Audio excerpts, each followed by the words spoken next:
Sejam bem-vindos a mais uma ronda de futebol de formação aqui na sua Rádio Estádio. O sub desta semana vai até ao Brasil, mas sem sair de Portugal, para falar com Filipe Andrade, ele que é brasileiro, mas está, neste momento, no Boa Vista, nos sub-14. Filipe é mestre no desporto para crianças e jovens. Já esteve no Rivelino Escola de Futebol e já treinou na formação dos três grandes. Nesta longa conversa de futebol, falamos de futebol de rua e futebol de formação. Será que estes dois mundos se complementam nos dias de hoje? Ou será que é de todo impossível termos os dois mundos num só? Para conferir agora. Primeiramente, obrigado pelo convite, obrigado pela oportunidade. Agradecer a todos da equipa que me receberam muito bem e todos os ouvintes. O que me traz é sempre somar, né? Somar com o conhecimento de Portugal, aproveitar essa ascensão que Portugal está tendo em ponto de vista global do futebol. Portugal hoje é uma das melhores escolas de treinadores do mundo e reconhecidíssima hoje a nível de treinadores em todos os locais do mundo. E eu vim para ser mais a adquirir esse aprendizado que talvez o Brasil deixou isso um pouco esquecido nos últimos tempos. Então, a nível de organização, a nível de treinamento, a nível tático, toda a organização, a gestão do futebol do Brasil que eu vim buscar melhorar na minha intervenção, na minha carreira, no meu contexto de futebol. O Filipe já esteve na Roberto Rivelino Escola de Futebol. E há pouco estávamos a falar precisamente disso, porque as escolas de futebol lá trabalham um pouco diferente do que se faz cá, não é? Sim. Os meninos treinam de manhã, certo? Isso. E depois à noite o campo é alugado para a prática do desporto, não é? do futebol. Sim, para adultos. E que é um pouco diferente, não é? Sim, exato. Como aqui tem a logística da escola ser integral, lá muitas escolas não são integrais. Então a criança fica livre à tarde para fazer o seu futebol e quem de manhã estuda faz o futebol à tarde. E vice-versa, né? A criança tem aí essa opção de poder treinar o seu futebol de dia e à noite o campo é alugado para os seniors, para os adultos. E quais é que são as grandes diferenças do futebol brasileiro para português que encontrou imediatamente quando chegou a Portugal?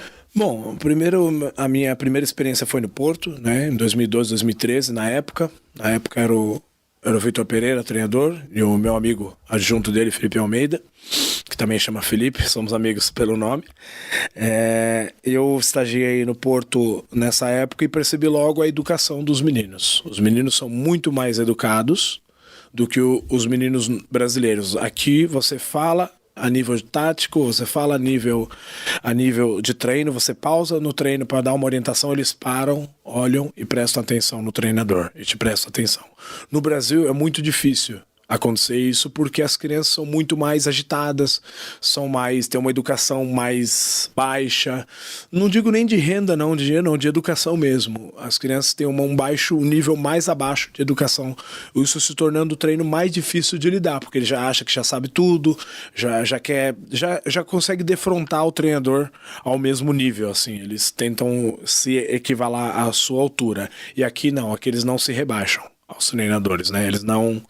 Eles não chegam a ser outro nível. Aqui eles ouçam, respeitam, e isso se torna muito mais o treino e a ferramenta de comunicação muito mais fácil. Acredita também que essa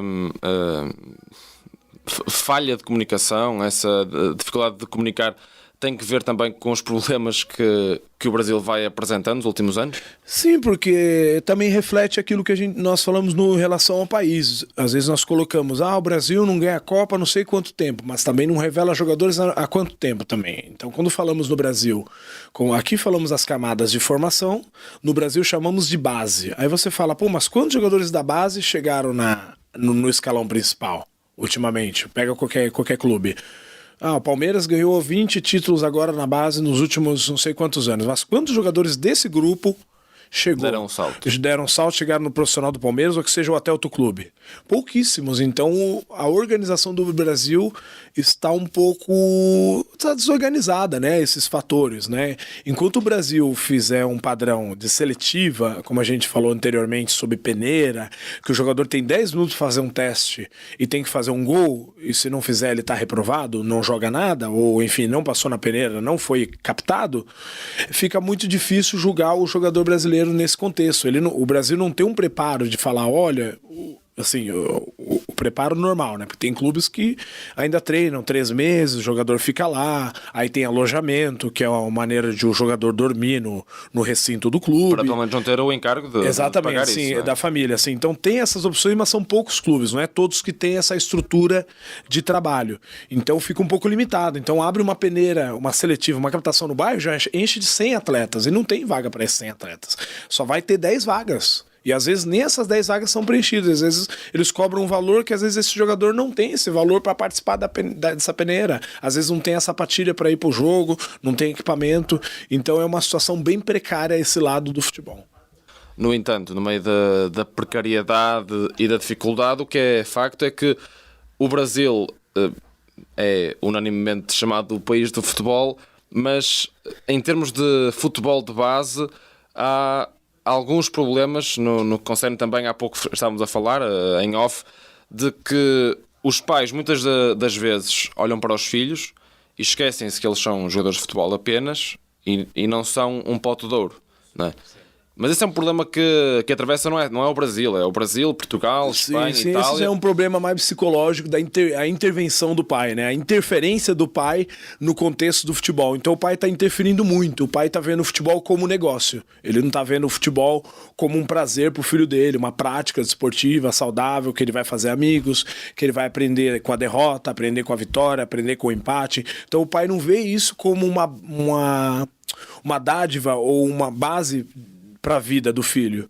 Ele vê isso, o filho, como negócio. Ele quer que o filho seja mais um escolhido. Ele quer que o filho entre num contexto onde o futebol existe, mas precisa entender o futebol primeiro, né? Entender como que o futebol se originou, como que o futebol, quais os benefícios que o futebol traz para o futuro da criança, o que o desporto representa a nível saudável, a nível de saúde.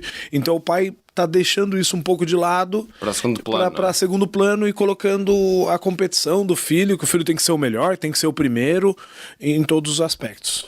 Muitas das vezes os pais que têm esse comportamento errado para com o filho, a maior parte das vezes não deram nada no futebol e muitas vezes transportam essa frustração para o próprio filho. Sim, o pai fica com essa lembrança que ele não deu certo, então ele acha que o filho deve dar certo, mas ao peso do nível dele. Só que no tempo que o pai jogava era um outro tempo, um tempo que ainda tinha olheiros, que ainda tinha poucos clubes, mas o futebol era visto mais como uma forma de lazer, né? A Holanda, a Laranja Mecânica, eles eram muito amigos, aquele grupo, né? Eu falo aquele grupo como exemplo, mas existem outros também. Mas aquele grupo eles eram muito amigos. Quando o Cruyff menciona que os jogadores eram amigos dele, que ele jogava futebol como se estivesse brincando, que ele sempre falava, jogar simples é difícil e fácil é jogar, é desorganizar o futebol, é muito fácil, né? Então o que isso reflete? Reflete também um pouco a tecnologia. As crianças não conseguem hoje ir na rua jogar, ficam presas na consola, ou presas em casa com a internet, e as escolas também, sendo integrais, a criança mora na escola e visita a casa com frequência, né? Ela não consegue hoje dividir isso. Antigamente os pais iam buscar os filhos à rua porque já estava tarde e era hora de jantar, ou enfim. Agora é precisamente ao contrário, não é? São os pais que pegam nos filhos e tentam... Sim, agora a situação se inverteu devido à segurança. Principalmente no Brasil, não há mais lugares seguros para falar que vamos bater uma bola, vamos jogar um futebol na rua, vamos se juntar, tomar um refrigerante. Já não tem mais esse contexto, que aí as crianças estão presas aos telemóveis e nos próprios recreios das escolas, onde eu estive a estagiar agora há pouco tempo num colégio, e eu supervisionei o recreio e vi várias crianças, além de jogarem futebol, que eu estava lá para dar a bola de futebol, eles ficavam no telemóvel. Então inverteu muito a situação. Ficou, como você disse anteriormente, ficou em segundo plano, e o primeiro plano é tá no telemóvel e estar ali entretido com o vídeo e deixando o lado do futebol de lado, o lado do futebol de lazer, né? Onde o futebol cresceu sendo um lazer. Por falar em futebol, o Filipe tem, para além da formação de clubes, é formado em Educação Física, entre outras vertentes. O que é que o Filipe, do que estudou, consegue trazer para o futebol prático? Para o futebol prático eu consigo trazer que o lado psicológico, ele, não vou dizer que vem em primeiro lugar, mas ele vem como fator crucial durante todo o período que a criança joga futebol, porque se ela está motivada, ela vai dar o melhor dela a nível físico. Se ela não está com o físico 100%, isso, se tratando, se consegue melhorar, consegue se tratar. Mas a nível psicológico, o nível mental é essencial para a criança ser uma pessoa do bem, pode ser dentro do futebol ou não, porque o músculo mais importante dentro do futebol é o cérebro. Então, é o que a gente sempre fala no treino, as pernas são para ajudar, o cérebro é que manda. Então, as tomadas de decisão são referentes o que passa no cérebro. Um jogador passa a dar 6 mil tomadas de decisões no jogo. Então são muitas decisões. São muitas decisões, o olhar, o pensamento, a parte de visualizar, a parte corporal. Então são muitas decisões há muito tempo. O futebol exige muito disso. E é bom que ele esteja bom psicologicamente para poder tomar essas decisões, não é? Porque quando a mente está baralhada, na maior parte das vezes isso nota-se nos pés. Sim, porque o jogador às vezes pode estar muito bem fisicamente, pode correr 100 metros em tantos segundos. Mas correr mal. Mas, sim, pode correr mal, mas tá com a cabeça lá na casa, ou às vezes pode ter uma doença na família, aí que às vezes entra a psicóloga nesse lado de intervir, o lado familiar do jogador, tanto o jogador de base que precisa mais disso, que ele não é um jogador ainda pronto, vamos dizer assim, um jogador pronto dos 25 a 30 anos, que é um jogador que já tem todo o conhecimento, já tem todo o valor do futebol aquisitivo. Então o jogador de formação, o que é o jogador de formação? É formação, ele está se formando um jogador de elite. Se ele não se formar um jogador de elite, ele vai se formar um cidadão, um ser humano, uma pessoa que, digamos, ser correta. Por isso que o treinador tem que ser um espelho, o treinador tem que ser um exemplo a ser seguido na formação. Há pouco, ainda agora falou exatamente da psicóloga. No Boa Vista há essa psicóloga, sim, sim. Não só no Boa Vista, mas como em muitos clubes. Sim. Qual é a importância desse trabalho mental para com as crianças? Ela faz um trabalho que muitos pais às vezes precisam entender a importância de, por exemplo, o jogador não é convocado para aquele jogo. E é lógico que tem meninos que são 14 anos ainda choram, ainda lágrimas, né? Não é meninos que ainda, tudo bem, não foi convocado. Isso depende do psicológico de cada um. Há outros que ficam muito tristes, é claro, todos querem jogar, mas não há lugar para todos. O futebol é assim, não há lugar para todos. Então a psicóloga está ali para amenizar essa dor, essa frustração, para tentar reverter esse quadro e fazer com que ele mantenha o nível dele de treinamento perante aos outros, que na próxima vez ele vai conseguir. Como eu falei anteriormente, às vezes não é o momento dele, às vezes aquele jogador no sub-13 não é o ano de explosão dele, às vezes ele precisa chegar no 15 para amadurecer. O ano dele é aquele do 15, precisa chegar no 18 para amadurecer. Ou às vezes ele pode chegar no 18 e também ser a queda dele, porque ele vai ver que tem outros jogadores no mesmo nível dele e às vezes vai se regredir. Então há jogadores, como falamos, nos altos e baixos. Eu acho que é uma situação contínua. Aquilo que ele vai continuar, ele vai almejar. Aquilo que ele não vai continuar, ele não vai almejar. Um exemplo prático disso é o Cristiano Ronaldo. Mas, né, porque na faculdade lançaram essa pergunta, por que ele marca muitos gols? E o professor deu a intervenção, falou, olha, ele treina 100 remates por treino. Se ele treinar mais, ele vai marcar mais gols. Então é relativo essa progressão do treinamento. E também a parte psicológica do Cristiano e de outros jogadores é a parte crucial, porque os pés executam o que a mente pensa. Ainda há pouco estava a falar de que o futebol joga-se muito pouco com os pés. Decisão, sim. E eu lembro-me de uma frase curiosa do Pirlo, talvez um dos melhores jogadores do meio campo de sempre. Ele disse que não era assim tão importante jogar com a bola com os pés, porque a maior parte das vezes que conseguíamos ver a forma dele estar em campo era reta, era vertical. Ele nunca olhava para o chão. Ele tinha a posse da bola, olhava por cima da defesa e colocava o passe. Ele dizia que a mente é que executava o que ele fazia, não é? Sim.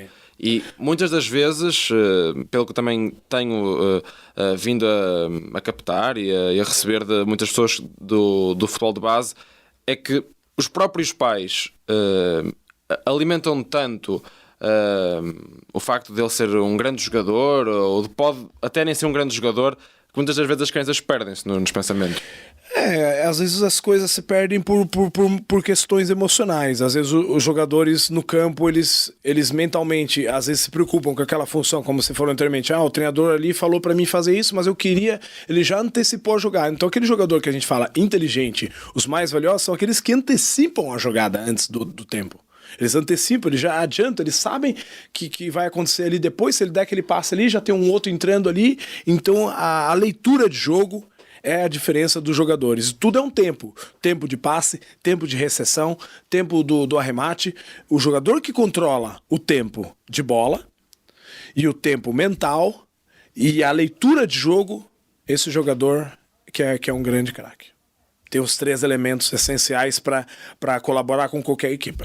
É difícil? Mas igual o Xavi. O Xavi mexia o pescoço 6.000 vezes antes de pegar na bola. Mexia, no jogo todo, mexia o pescoço, porque ele tá sempre a olhar tudo, sempre a olhar. Então isso tornou-se uma característica dele, como exemplo. Agora está no Boa Vista e falou que é treinador adjunto, não é? Sim. Para o caso é treinador estagiário, como dizem, de sub-14, mas o que é que as crianças têm vindo a receber do Filipe? Gostam da sua forma de treinar? Eu como dou poucas intervenções, por ser o terceiro treinador, a gente tem todo um trabalho periodicamente planejado, não é? Até em termos de intervenção e em termos de comunicação com os jogadores. Nos momentos em que estive com eles, demonstrei primeiramente confiança, porque eles sabem que eu venho de fora, e quando eu às vezes estou num momento mais distrativo com eles, eles gostam que eu faço algumas firulas com a bola, umas fintas, coloco a bola em cima da cabeça. Eles gostam de ver o futebol arte, que talvez aqui não tem um pouco. Então eles gostam um pouco. No Brasil disso. É natural. Sim, é natural, porque como a gente comentou no outro bloco, a rua foi o berço do jogador brasileiro. E depois do rua, ele passou pro futsal. E o futsal é um jogo de tomada de decisões a todo momento. E que os jogadores... Bom, o Denilson, por exemplo, saiu do futsal, que é um jogador que era muito rápido nas fintas e tal. Então ele é um exemplo clássico que saiu do futsal. Só que depois outros jogadores, no nível do Denilson, por exemplo, já não saiu outros tantos, né? Então o que a gente quer dizer com isso? Então trazer um pouco para eles essa individualidade, essa malandragem do jogador brasileiro. Aqui chama-se ratice. Essa ratice. Então essa arte um pouco para ver se eles, no momento que eles têm que ser individual, eles lembrarem, poxa, eu vou fazer o que o Mister falou, vou dar uma finta, vou pedalar, vou para cima deles, independente do tamanho. Então é mostrar para eles um pouco esse lado ousado que o futebol tem, que é a ousadia do 1 contra 1, da arte do drible. Há pouco estávamos a falar em off e o Silas, o Jorge Silas, o treinador de Sporting, numa entrevista que deu há pouco à Sporting TV, falou exatamente disso, que neste momento o futebol de rua, o futebol puro, por assim dizer, de bola no pé, já não existe, que as escolas de formação muitas vezes acabam mesmo por censurar de certa maneira isso. Concorda? Sim, concordo, porque a segurança também deixou de ser... se tornou prioridade para os pais. Então, uma criança vê um prédio que às vezes vai na rua, não tem um campo para jogar, às vezes, as ruas têm muitos carros, então as crianças não podem estar na rua porque não podem estar seguras e não tem ninguém para vigiá-las. Podem fazer arte ou enfim. As escolas impedem de trazer a bola de futebol porque pode quebrar uma parede de vidro. Então, tudo está a colaborar para que esse cenário aconteça. Se as escolas não podem trazer bolas, brinquem à vontade, o recreio de vocês, o intervalo, as crianças vão se sentir mais à vontade, vão fazer mais amigos, vão ter mais contato com a bola, que é isso que o Silas menciona. Falta mais contato e perder um pouco essa raiz dos jogadores de antigamente. Como no Brasil, não tinha peneira e teste, era nos olheiros. Os olheiros que iam atrás dos jogadores.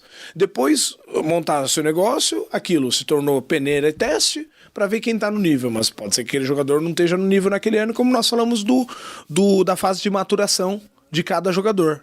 A maturação é o processo de maturidade. Cada jogador tem o seu processo. Uns mais lentos, outros outros que conseguimos observar na genética. Quem tem mais pilosidade no corpo tem uma genética mais potência ao futebol. E aqueles que ainda não têm a genética não têm ainda o desenvolvimento ao nível dos outros. E ainda assim não se deve cortar as pernas. Exatamente, então acaba ficando abaixo e até também aquela questão do ano. Eu sou 88. Quando eu jogava com os meninos de 87, eles eram muito melhores do que eu. E é só melhores uma assim. diferença. E é só uma diferença. Então faz muita diferença. No futebol, a diferença é brutal nesse contexto.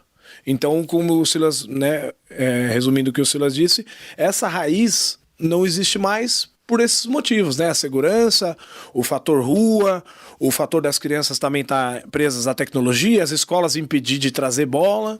Então, tudo ajuda, né? Tudo ajuda a colaborar para esse cenário, infelizmente. Eu falei de Sporting e o Filipe, curiosamente, já esteve nas 3 escolas dos 3 grandes, entre outros, obviamente.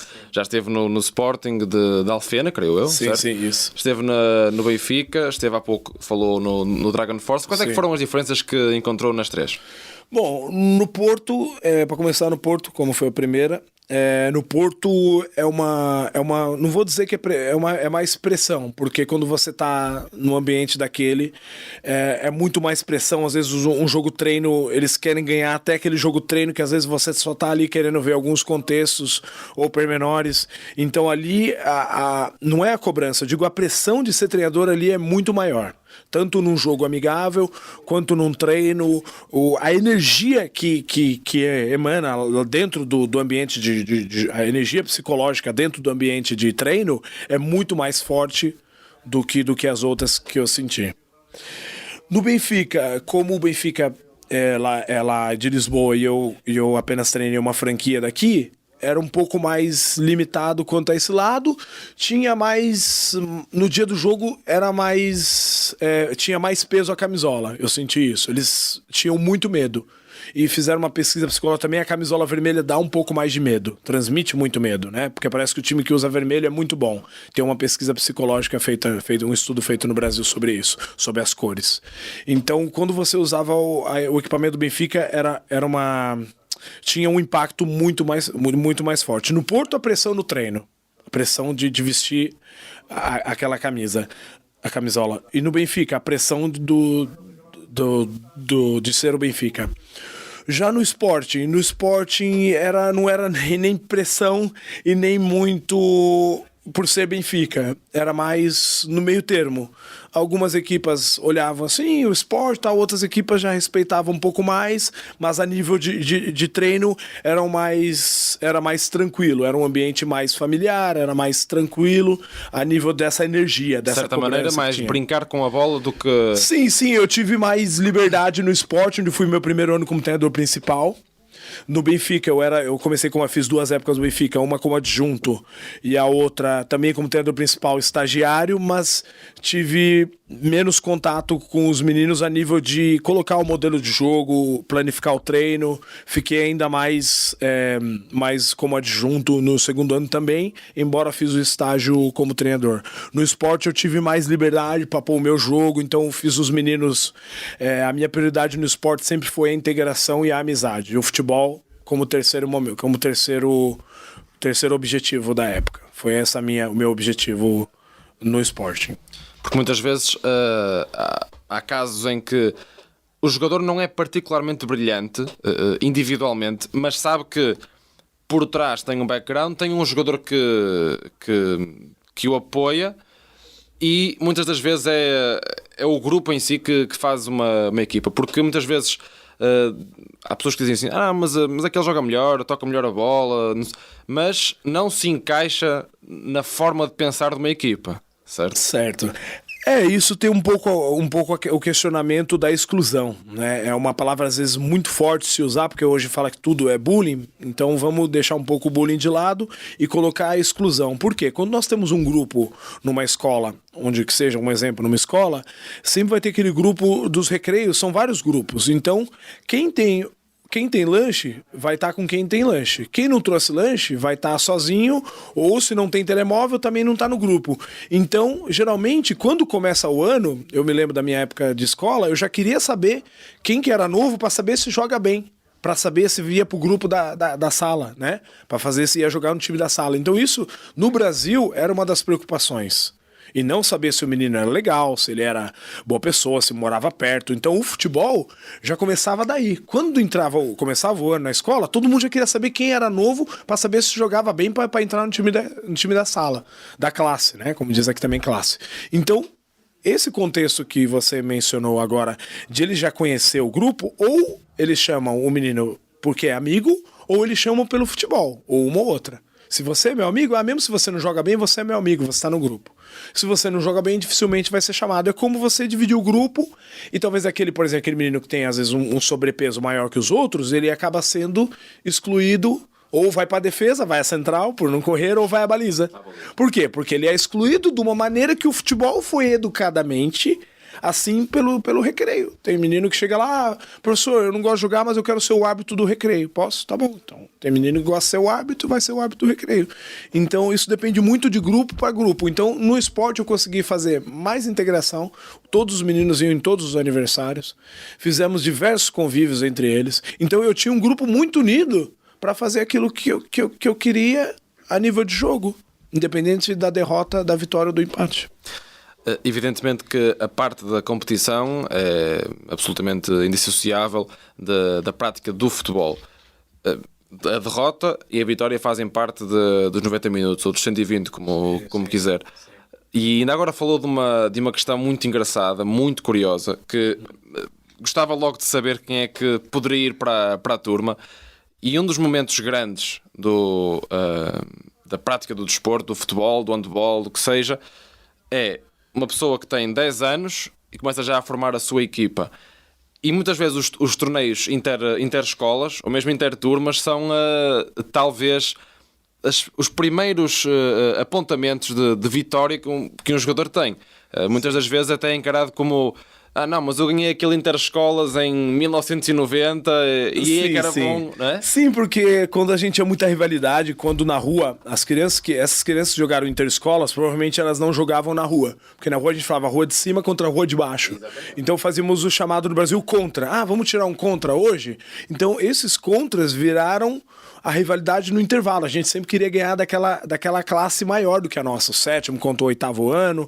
Então, que gerava muita rivalidade em a gente fazer equipas fortes para poder competir ali. Mas é como você falou, era uma competição saudável, que embora um ganhava, outro saía derrotado, ninguém brigava, ou ninguém saíam tristes, saíam assim, mas depois no dia seguinte tinha outro recreio, aí tinha outro mais, jogo, tinha mais no outro dia, então aquilo era muito, isso dá muita saudade. Das jogos interclasses, que era mesmo uma medalha simples que a gente ganhava, era para nós muito, muito gratificante na nossa época, na minha época, que eu peguei também essa época de jogar interclasses.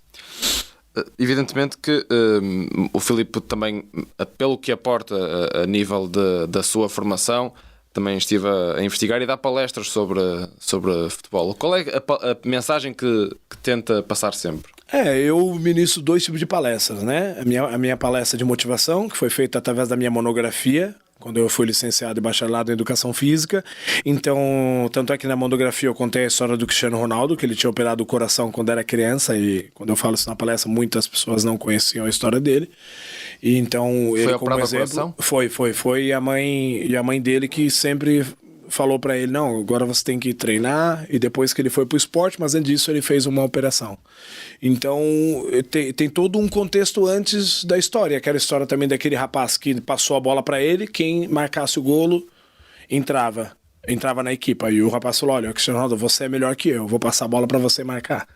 E o Cristiano Ronaldo deve a vida para essa pessoa, não sei se foi teste no esporte ou num clube antes, para poder ser selecionado para uma equipa. Então, histórias como essa são histórias motivadoras, né? Histórias que as crianças colocam na mente, que fala, poxa, o exemplo do Cord, que é um exemplo do menino deficiente, que eu coloco sempre a foto na minha palestra. Pô, esse menino não tem os pés, nasceu sem os pés. Poxa, eu reclamo que a minha mãe não comprou uma sapatilha para mim. Então, quando eu coloco essa questão para criança, porque a palestra eu dou para crianças e pais, essa formação, e eles olham e falam, poxa, então eu não vou reclamar se meu pai não puder comprar a sapatilha esse mês, porque eu sei o quanto custa. Olha esse menino que não tem sapatilha. Então, é aquele velho contexto, aprender a dar valor às suas coisas e não reclamar das coisas que você tem. Então a palestra foca muito nesse sentido. Valor à vida, valor às coisas. E pequenas coisas materiais deixar em segundo plano. Então a minha palestra foca nesse sentido. Já quando eu dei formações de futebol, inclusive no Brasil, eu fiz um congresso, antes de vir para cá, fiz um congresso em agosto, vieram muitas treinadores argumentar. Felipe, por que se treina lá que pode melhorar aqui? O que se treina aqui? Falei, pessoal, a organização de lá. A organização que aqui nós não temos. Né? Então, a nível de futebol, que mensagem que eu deixo? Treinador, sejam originais, mas não deixam a criança perder o foco de ser criança. Saber subdividir, saber dividir, saber equilibrar o brincar do futebol competitivo. Saber subdividir isso. A criança é feliz brincando aqui? É feliz? Pronto. Então deixa ela feliz. Não mude a felicidade dela em prol de você. Por isso, quando falamos do treinador de formação, é muito mais importante esses exemplos que eu dei, como eu falei desse menino. Tá no Sub-13 hoje do Passo Ferreira, foi meu jogador no Sub-9 do Porto, hoje tá no Passo, me encontrou, queria me dar um abraço, e isso para mim é gratificante. É mais gratificante de qualquer título distrital que eu ainda não ganhei, ou enfim, vou ganhar títulos, ou enfim. É muito mais gratificante essa construção da vida do que os títulos do futebol. Pro futebol de formação a mensagem muitas vezes é mais importante do que os 3 pontos. Sim, exato, porque é um aprendizado que ele vai levar pela vida toda, lembrar daquilo que o treinador marcou a vida dele. Como eu tenho alunos que ainda me conhecem, pais que ainda me conhecem, vê, o Felipe e tal. Então tem um pessoal que me conhece aqui em Portugal, por eu ter passado pelos 3 clubes, né, e então a diferença, eu não comentei da diferença pro Boa Vista agora, pros 3 que já comentei agora, que eu tô num contexto de competição. Como era só academia, tinha muita preocupação em agradar o aluno, às vezes a preocupação em agradar o pai. Ali no Boa Vista não, é o treino, o pai já sabe como é que funciona, né? Ele não tem o arrendamento para pagar, né? A renda então é diferente a logística. Então é uma logística com outro objetivo, o objetivo de competir para aquela turma, e quem evoluir, quem não evoluir vai ficando pelo caminho ou tem a dispensa. Então tem essa progressão. Então tem que ser um grupo preparado.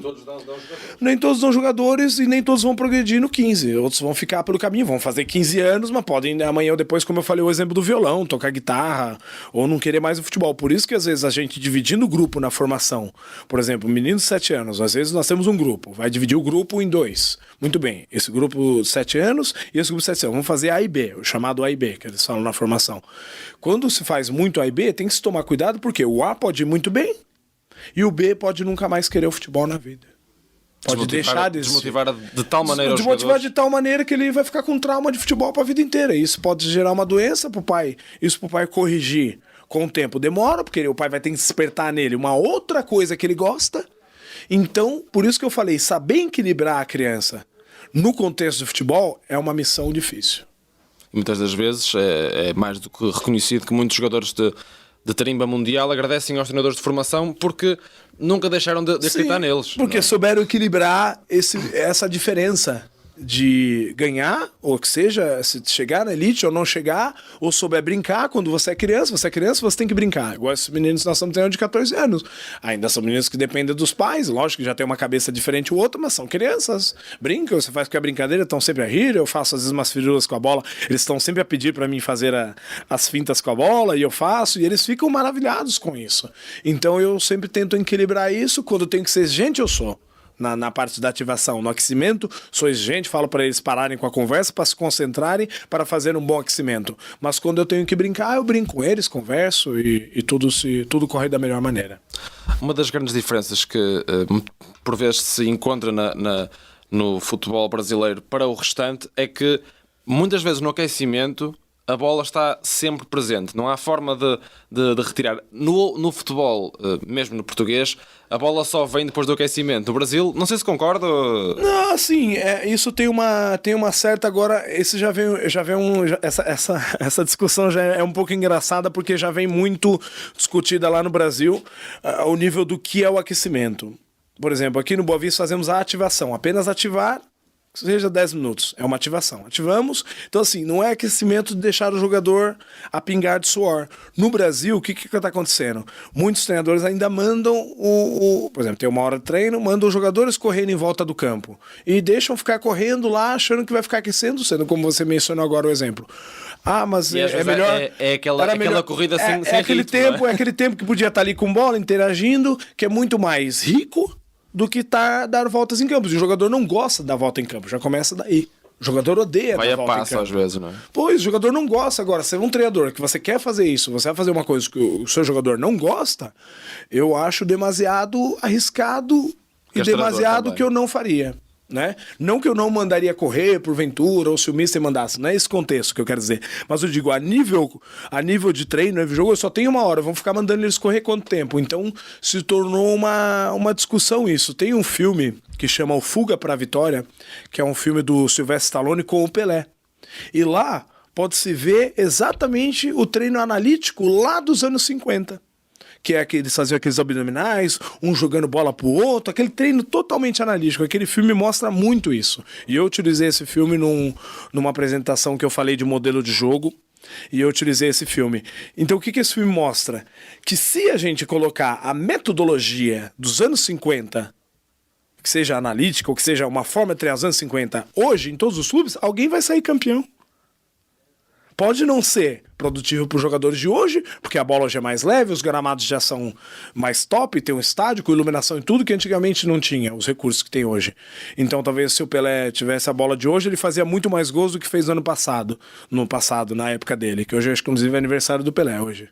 Não me falha a minha memória. Certo. Sim, hoje é aniversário do Pelé, sim. Senhor. Pelé, se você está nos ouvindo, feliz aniversário. Feliz aniversário. Então, o que voltando no futebol dos anos 50, se todo mundo voltasse a treinar exatamente antigamente a nível de metodologia, alguém vai ser campeão na mesma. Então o pessoal tem que entender um pouco isso. E por que não pegar um pouco do que era antigamente, que, entre aspas, dá certo, a nível de organização, que deixou escapar hoje? Então fica uma pergunta. Não é? Atendendo que tem, obviamente, como já aqui falamos, muita base de futebol brasileiro e de futebol português, o que é que o Filipe denota mais no futebol português que pode levar para o Brasil?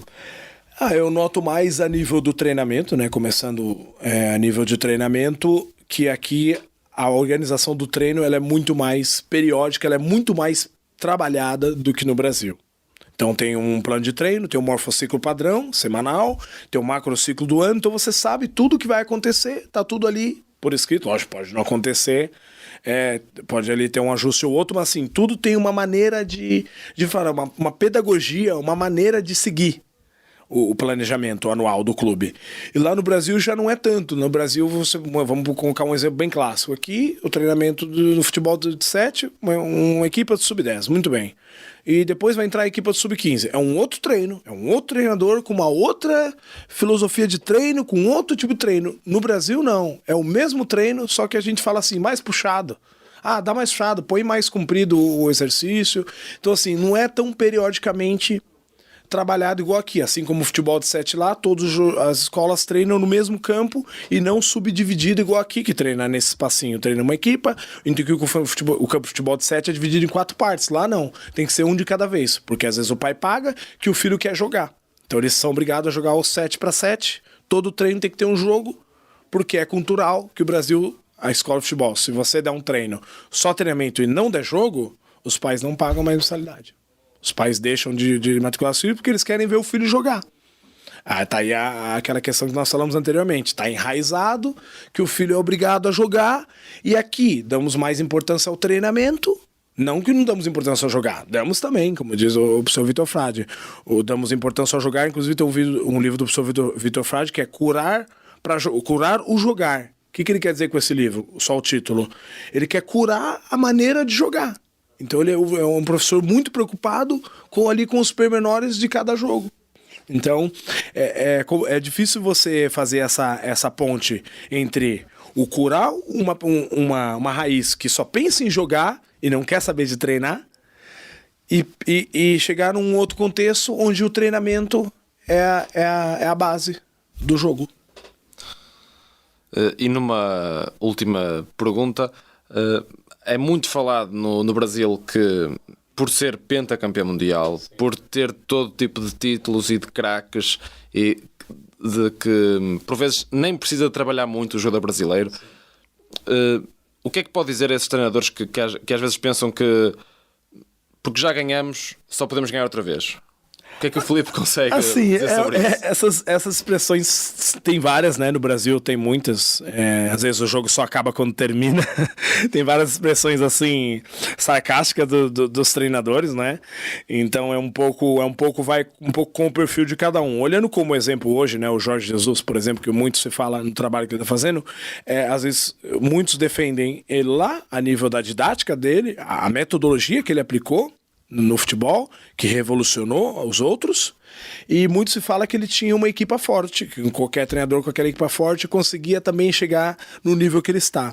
Eu vou muito pelos dois lados, porque a equipa dele é forte, só que quando vem uma metodologia de fora no Brasil, a gente respeita mais. Por quê? No Brasil tem a cultura do importado. Por exemplo, você vai pôr um piso na tua casa, esse piso leva esse que é importado, não leva o nacional, então você acaba levando o importado. No Brasil é muito isso. Então o Brasil não tem nada culturalmente feito pelo brasileiro.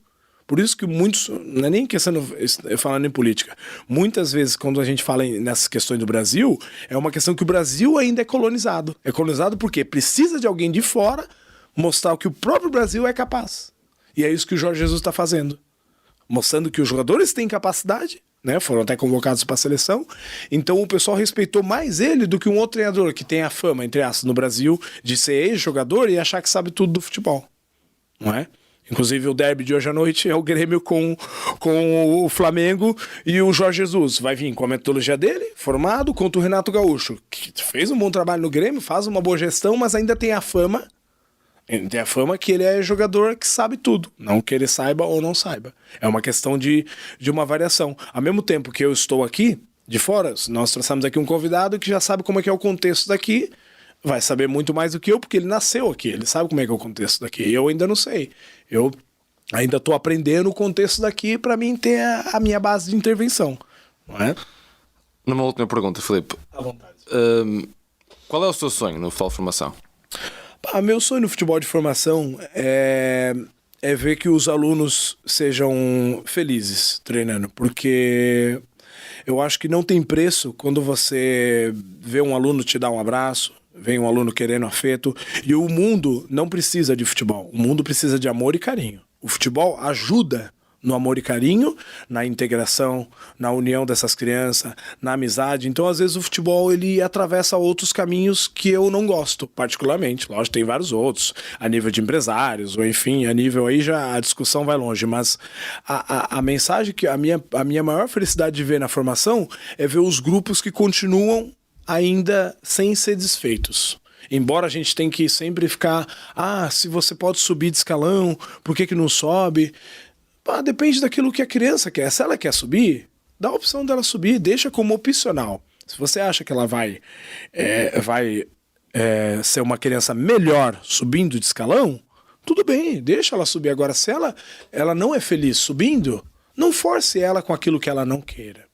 Então, como a gente falou no outro bloco, a limitação do treinador, limitação do pai, tem que ser uma coisa em conjunto. Os pais, a escola, o lado pedagógico, o lado psicológico tem que andar juntos, tem que andar de mãos dadas. E só andando de mãos dadas que nós vamos ter uma formação coerente, uma formação que o pai vai ver e vai se orgulhar e falar: nossa, meu filho está cheio de amigos, meu filho está super feliz jogando futebol lá, independente se ele está ganhando ou perdendo.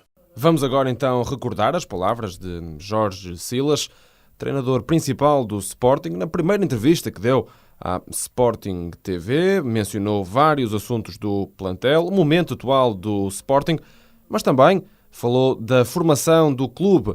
Sobre o assunto, Silas disse que já não há futebol de rua. A grande diferença que há, eu acho que a grande diferença que há é o futebol de rua, que se perdeu, não é? Ou seja, eu acho que os treinadores estão mais preparados, e é normal que estejam, mas os jogadores a nível técnico perderam, não estão tão bem preparados, sobretudo a nível técnico. Estão mais preparados a nível tático e no conhecimento do jogo, mas aquilo que eu acho que é mais importante, que é a parte técnica, estão menos preparados. Havia muito melhores jogadores a nível técnico na minha altura e uns anos depois ainda, mas agora vai-se perdendo por isso, porque porque os jovens não têm a possibilidade de poder jogar na rua, não têm a possibilidade de driblar 4 ou 5 como se quiserem, e então eu acho que é preciso olhar para a formação nesse aspecto também, no sentido de se arranjar um espaço, mesmo no treino, onde os jovens possam driblar as vezes que quiserem. Eu sei que há clubes que fazem, e o Sporting é um deles porque eu sei que eu acompanho muito a formação. É tudo por esta semana. O meu nome é João Rego. Marcamos encontro para a semana com mais futebol de formação e sempre aqui na Rádio Estádio. Forte abraço.